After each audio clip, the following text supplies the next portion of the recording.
ကလေးလေးတွေ screen time များလွန်းတဲ့အခါ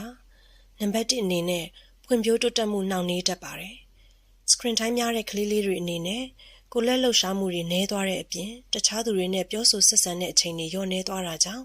ဉာဏ်ရည်ဖွံ့ဖြိုးမှုလူမှုဆက်ဆံရေးဖွံ့ဖြိုးမှုတွေ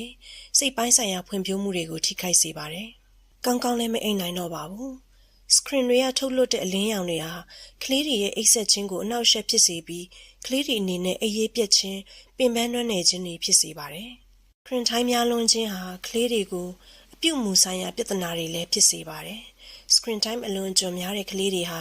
ရန်လိုခြင်းစိတ်တူဒေါသထွက်ခြင်းနဲ့အာရုံစူးစိုက်နိုင်မှုမရှိခြင်းစတဲ့ပြဿနာတွေတိုးလာပါတယ်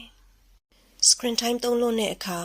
ကိုယ်လက်လှုပ်ရှားမှုနည်းလာတာကြောင့်ကလေးများအဝလွန်ခြင်းလည်းဖြစ်နိုင်ပါတယ်။ screen time လွန်ကဲခြင်းဟာလူအချင်းချင်းပြောဆိုဆက်နွယ်မှုပေါင်းသင်းဆက်ဆံမှုကိုထိခိုက်စေပါတယ်။ကလေးလေးတွေဟာ